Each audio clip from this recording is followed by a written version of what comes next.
बच्चों, चलिए अब हम आज देख रहे हैं 10वीं गणित विषय के अंतर्गत वार्षिक परीक्षा की दृष्टि से 2 अंक वाले महत्वपूर्ण प्रश्न, जो कि अध्याय 6 त्रिभुज के अंतर्गत किस प्रकार के प्रश्न पूछे जा सकते हैं। जिसमें सबसे पहला प्रश्न, जैसा कि आप देख रहे हैं स्क्रीन में, त्रिभुज की समरूपता के लिए आवश्यक प्रतिबंध लिखिए। यहाँ पे हम कह सकते हैं 2 त्रिभुज समरूप होंगे यदि उनके संगत कोण बराबर हो, और दूसरा, उनकी संगत भुजाएं एक ही अनुपात में हो। तो ये त्रिभुज की समरूपता के लिए आवश्यक प्रतिबंध होते हैं। अब चलिए दूसरे नंबर का प्रश्न हम यहाँ पे देख लेते हैं। आधारभूत समानुपातिकता प्रमेय अर्थात थेल्स प्रमेय का कथन लिखिए। ये भी प्रश्न बहुत ज्यादा परीक्षा में पूछा जाता है। आधारभूत अनुपातिकता या समानुपातिकता प्रमेय अथवा थेल्स प्रमेय के कथन के अनुसार, यदि किसी त्रिभुज की, यहाँ पे एक त्रिभुज बना दिया हमने बच्चों, और इसको हम नामांकित कर देते हैं ए बी सी से। यदि किसी त्रिभुज की एक भुजा के समांतर, हम इस बीसी भुजा के समांतर एक दूसरी भुजा, अन्य भुजा खींच लेते हैं, डी ई सी डिनोट कर देते हैं। एक भुजा की समांतर अन्य दो भुजाओं भिन्न भिन्न बिंदुओं पर प्रतिच्छेद, यहाँ पे आप लिखेंगे पर प्रतिच्छेद, यहाँ पे आपको लिखना है पर प्रतिच्छेद करने के लिए एक रेखा खींची जाए तो यह अन्य दो भुजाएं एक ही अनुपात में विभाजित हो जाती हैं। इस तरीके से ये थेल्स प्रमेय का कथन होगा। और इसको हम इस तरीके से भी बता सकते हैं, अर्थात यहां लिखेंगे अर्थात ये भुजा और ये, अर्थात इसे हम लिखेंगे AD बटे DB या BD बराबर AE बटे EC। ये इस तरीके से एक ही अनुपात में भारित हो जाती है। तो हमें इसको ध्यान रखना है, इस कथन को बहुत ही महत्वपूर्ण है, ये अक्सर परीक्षाओं में पूछा जाता है। बच्चों, अब एक और महत्वपूर्ण प्रश्न, ABC एक त्रिभुज है जिसमें AD का मान 1.5 सेंटीमीटर ज्ञात है। तो हम ये जो जितने भी मान ज्ञात हैं उनको सबसे पहले तो लिख दें ज्ञात है, और फिर हम प्रश्न की बात करेंगे जिसमें डी और BC आपस में समांतर है, तो EC हमें ज्ञात करना है। तो हमें जो ज्ञात है वो तो लिख लेते हैं। AD का मान ज्ञात है, AD का मान आपका है 1.5 सेंटीमीटर, और इसी तरीके से हमें AE का मान भी ज्ञात है, या BD का मान या DB का मान, जैसा भी आप लिखना चाहें, 3 सेंटीमीटर है। और हमें यह भी ज्ञात है कि जो AE है वह है 1 सेंटीमीटर के बराबर। तो ये 3 मान हमें ज्ञात है। अब क्या ज्ञात करना है आपको? EC का मान ज्ञात करना है, जैसा कि प्रश्न में कहा है कि EC का मान ज्ञात करना है। तो इसके लिए हम अभी आपको थोड़ी देर पहले हमने थेल्स प्रमेय के कथन को बताया। तो थेल्स प्रमेय के कथन के अनुसार, थेल्स प्रमेय से क्या लिखना है आपको? यहाँ पे त्रिभुज ABC में, त्रिभुज ABC में जो संगत भुजाएं हैं उनके अनुपात की बात करें हम, तो संगत भुजा का जो अनुपात है वह होगा, क्योंकि आपको ज्ञात है कि DE और BC समांतर है, इसलिए थेल्स प्रमेय के कथन से आप जो संगत भुजाएं हैं उनका अनुपात AD और DB का अनुपात बराबर होगा AE और EC के अनुपात की। अब इसके आधार पे हम यहाँ पर मान रख दें और EC का मान ज्ञात कर सकते हैं, बाकी सारे मान आपको ज्ञात है। तो चलिए मान रखते हैं, AD का मान आपको जैसा कि पता है 1.5 है, और DB का मान आपका 3 सेंटीमीटर के बराबर है, AE का मान 1 है, और EC का मान आपको ज्ञात करना है। तो EC हम ज्ञात करेंगे पक्षांतर करके, इसको पहले तो आप व्यवस्थित कर लीजिए।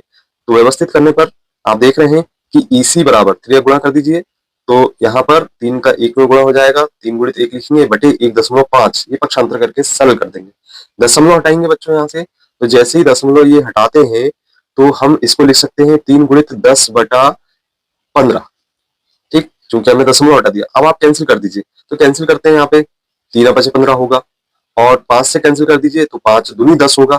तो यहां से हम देख रहे हैं कि जो EC का जो मान है वह 2 प्राप्त हो गया, 2 सेंटीमीटर। तो इस तरीके से EC की वैल्यू 2 सेंटीमीटर होगी। अब चलिए बच्चों अगला प्रश्न देखें।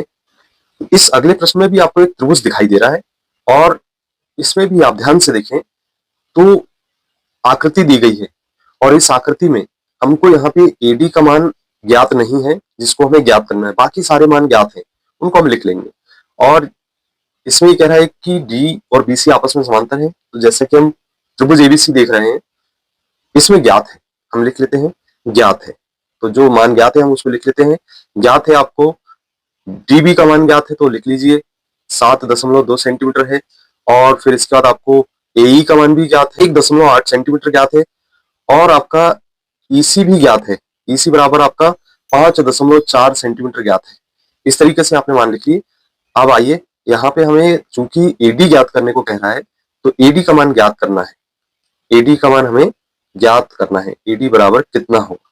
ठीक, थेल्स प्रमेय के कथन से, थेल्स प्रमेय से जैसे कि आपको हमने बताया कि ये त्रिभुज है, संगत भुजाएं एक ही अनुपात में विभाजित होती हैं, तो इसके लिए लिख सकते हैं हम AD बटे DB बराबर AE बटे EC। ये हम थेल्स प्रमेय के कथन से लिख सकते हैं। अब हम यहाँ पे मान रख दें बच्चों, AD का मान जैसे कि हमें ज्ञात करना है तो उसको ऐसे ही रहने दें। DB का मान आप जरूर यहाँ लिखें 7.2 और AE का मान हमें ज्ञात है 1.8 और EC का मान 5.4 ज्ञात है। अब इसको सरल करना है आपको, चूंकि AD का मान ज्ञात करना है तो पक्षांतर कर देंगे 7.2 का। यहाँ पे होगा 1.8 गुणित 7.2 का, ऊपर पक्षांतरों के गुणा हो गया और नीचे 5.4। यहाँ को आपस में कैंसिल कर सकते हैं। 18 का भाड़ा पड़े तो 18 तिया 54 हो जाता है और 3 से इसको कैंसिल कर दें तो 3 दूनी 6 और 3 चौ 12 तो 2.4 जैसे कि हमें दिखाई दे रहा है। यहाँ पे हम AD का मान लिख सकते हैं। AD बराबर 2.4 सेंटीमीटर हमें प्राप्त हो जाता है। तो AD का मान हमें प्राप्त हो गया जो कि आपको ज्ञात करना था। बच्चों अब हम यहाँ पे प्रश्न क्रमांक, जैसे कि हम देख रहे हैं स्क्रीन पे, प्रश्न क्रमांक है 5। किसी त्रिभुज PQR की भुजाओं PQ और R पर क्रमशः बिंदुओं E और F स्थित है। यदि हम एक त्रिभुज बना लें और इस त्रिभुज में हम इसको त्रिभुज को हम PQR से डिनोट कर दें। अब यहाँ पे एक अन्य भुजा है जो EF भुजा QR के समानांतर कह रहा है, तो यहाँ पे EF भुजा है जो कि QR के समानांतर है। ये हमने बना दिया।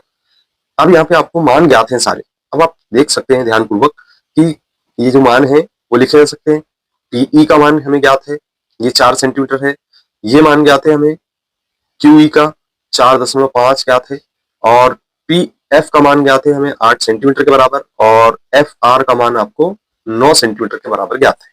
अब यहाँ से हमें सारे मान ये ज्ञात हैं। आप इसको लिख सकते हैं डायरेक्ट, ज्ञात है में इसको सबसे पहले लिख लें ज्ञात है और फिर इसको सरल करना स्टार्ट करें। तो हम देखते हैं कि हमें यहाँ पे ये सिद्ध करना है कि EF समांतर है QR के, ये हमें सिद्ध करना है। तो इसके लिए हमें ये बताना होगा कि इनके जो अनुपात है वो आपस में बराबर है। तो कैसे बताया जाए? तो चलिए देखते हैं। इसको इस प्रकार से बता सकते हैं हम, त्रिभुज PQR में संगत भुजाएं देखिए PE और QE। तो यहाँ पे PE और QE का जो अनुपात है वो निकाल ले। यहाँ से हम देख रहे हैं कि PE बराबर है 4 और QE बराबर 4.5। इसको सरल कर ले, दशमलव हटाएंगे तो ऊपर 10 लिखेंगे और नीचे 45। कैंसिल कर दीजिए। यहाँ से कैंसिल करने पर हमें 5 दूनी 10 और 5 नाम 45, अर्थात ये जो प्राप्त हुआ है 4 दूनी 8/9 के बराबर प्राप्त हुआ है। अब चलिए दूसरा जो अनुपात है हमारे पास PF बटे RF के बराबर। तो हमें दोनों मान ज्ञात है। PF का मान आपको 8 ज्ञात है और RF का मान आपको 9 ज्ञात है। तो देखिए ध्यान से अगर देखें तो हमें PE बटे QE का मान भी 8/9 मिल रहा है और PF बटे RF का मान भी हमें 8/9 के बराबर ही प्राप्त हो रहा है।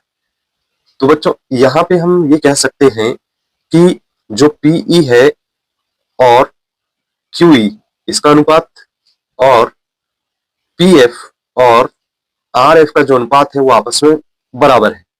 हम कह सकते हैं कि EF समानांतर होगी किस भुजा के? QR भुजा के। ये हम कह सकते हैं और इस तरीके से ये सिद्ध हो जाता है। अब बच्चों इसका अगला प्रश्न जैसा कि स्क्रीन में देख रहे हैं, इस प्रश्न को हम सरल करें क्योंकि बहुत ही महत्वपूर्ण प्रश्न है। ये भी 2024 में पूछा जा चुका है। यहाँ पे हमें आकृति दी गई है जिसमें PQ और RS एक दूसरे के समानांतर है। ये भुजा और ये भुजा आपस में कैसी दिख रही है? समानांतर। तो सिद्ध करना है हमें यहाँ पे, ये हमें सिद्ध करना है कि त्रिभुज POQ, दो त्रिभुज बन रहे हैं। एक तो POQ बन रहा है ये वाला त्रिभुज और दूसरा ये वाला त्रिभुज।